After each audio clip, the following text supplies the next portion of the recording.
नमस्कार दोस्तों, जय कुमार गाड़िया जी। आपने आज से 3 महीने पहले मुझे एक प्रश्न किया था और मैं भूल गया था आपके इस प्रश्न पर वीडियो बनाना, परंतु ये प्रश्न आपका बहुत अच्छा था। आज मैं अपने सारे पुराने लोगों के क्वेश्चंस पढ़ रहा था तो आपका आया और मैंने देखा कि यार मैंने इस भैया का रिप्लाई नहीं किया, पहले तो उसके लिए क्षमा चाहता हूँ। तो आपका क्वेश्चन बहुत अच्छा था, how to balance inner world and outer world, यानी कि ध्यान और अपने संसार को कैसे चलाएं। यानी कि एक साधक जो है, क्या वो अपने घर गृहस्थी छोड़ दे, अपने परिवार को छोड़ दे, महात्मा बुद्ध की तरह जंगल में जाकर भाग जाए, या वो अपने बाहर की दुनिया को और अपने भीतर की दुनिया को साथ साथ मैनेज कर सकता है या नहीं कर सकता। तो मेरे प्यारे दोस्त, यहाँ पर एक बात समझने वाली ये है कि जब एक साधक ध्यान करता है तो निश्चित ही उसकी बाहरी दुनिया डिस्टर्ब हो जाती है, इसमें कोई शक नहीं है। बाहरी दुनिया डिस्टर्ब ऐसे हो जाएगी, अब आप कोई कर्म करते हो, कोई काम करते हो, उस फल के लिए करते हो, आप एक बिज़नेस करते हो, आप सपोज़ किसी व्यक्ति को आप उधार देते हो, आपका कपड़े का काम है या कोई आप किसी भी तरह की किराने की दुकान चलाते हो, आपने अपने अपने मोहल्ले में खूब सारा उधार बांट रखा है और आप रोज़ ध्यान करते हो। ध्यान करते करते जो आपका अनाहत चक्र होगा ना, वो बड़ा ही विराट हो जाएगा।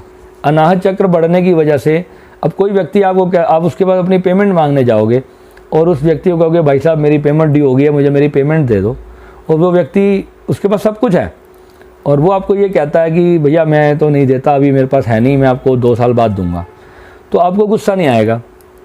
और अगर आपको गुस्सा नहीं आएगा तो आप उसको कुछ बोलोगे नहीं, अगर आप उसको कुछ बोलोगे नहीं तो आपकी पेमेंट डूबनी तय है। तो भाई ये गलतियाँ मेरे साथ भी हुई थी अपने बिज़नेस में स्टार्टिंग में। तो जब हम ध्यान करते हैं तो हमारे अनाहत चक्र पे जब ऊर्जा आती है तो हम दुनिया से प्रेम करने लग जाते हैं, हर किसी के अंदर हमें परमात्मा दिखने लग जाता है। तो पहली बात तो ये होती है कि ध्यानी व्यक्ति बिज़नेस इतनी जल्दी कर नहीं पाता, तो वहाँ पर हमारे को बहुत सारा बैलेंस करने की ज़रूरत होती है कि किस वक्त पे हमारे को अपने आज्ञा चक्र को एक्टिवेट रखना है और किस वक्त पे अपने अनाहत चक्र से काम लेना है।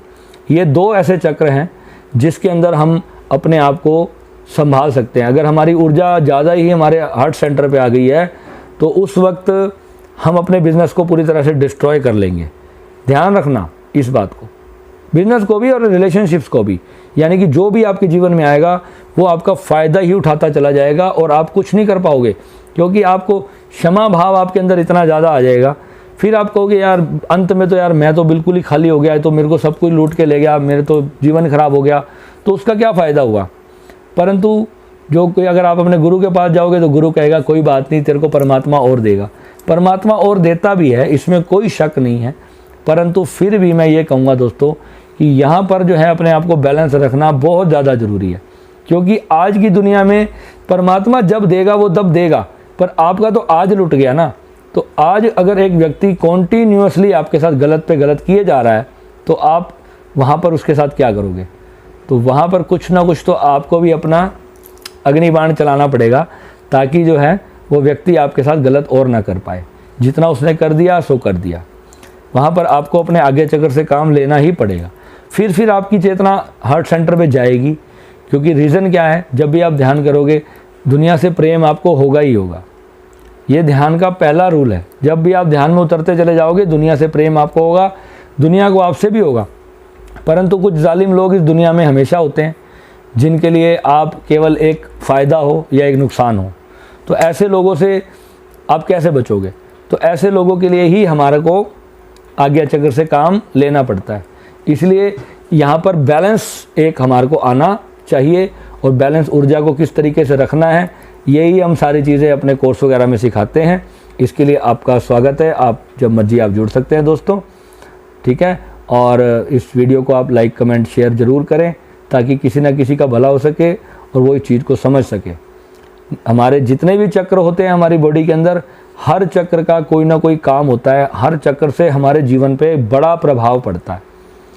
और जो लोग भी ये सोचते हैं कि चक्रों का कोई यूज़ नहीं है, चक्रों का यूज़ है, अपने इन्हीं लोगों के लिए यूज़ है जो अपने बाहर और भीतर को बैलेंस रखना चाहते हैं, या तो फिर जिनको जो पहले से ही अबंडेंस में जीवन जी रहे हैं, जिनके पास 2-4 लाख रुपए महीने का रेंट आता है, उनको तो फिर कोई ज़रूरत ही नहीं है, वो तो अपना बैठे रहो ध्यान में, आश्रम में जा कर के, कोई ज़रूरत ही नहीं है काम करने की। तो वो लोग तो अपने मस्ती से अपना जीवन काट सकते हैं। या फिर महात्मा बुद्ध की तरह अपना कमंडल उठाओ और चले जाओ मांगने, और खाओ और ऐश करो और ध्यान करो, वो भी एक रास्ता है।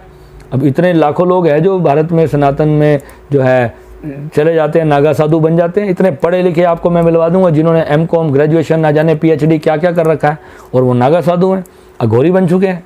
ऐसे ऐसे आप कुंभ मेले में अभी जाओ, अब हरिद्वार में कुंभ मेला लगा हुआ है, बहुत सारे ऐसे आपको पढ़े लिखे बड़े लेवल के पढ़े लिखे आपको लोग मिलेंगे जो नागा साधु बन के घूमते हैं, क्योंकि वो उनका मार्ग है, उन्होंने वो चुना है, उनके मन से आया कि मुझे त्यागना ही है, मुझे संसार में रहना ही नहीं है। वो इतने पक्के हैं अपने मार्ग के लिए। तो हर बंदा ऐसा नहीं होता। जो आज शुरू ही अध्यात्म में आज हुआ है, जिसके ऑलरेडी 2 बच्चे हैं, एक बीवी है, माता पिता हैं, तो वो लोग जो है सोच समझ के ही आना, और बैलेंस करना बहुत ज़रूरी है। यानी कि बैलेंस ही है जो आपको वहाँ और यहाँ दोनों जगह रख सकता है। ठीक है, नमः शिवाय।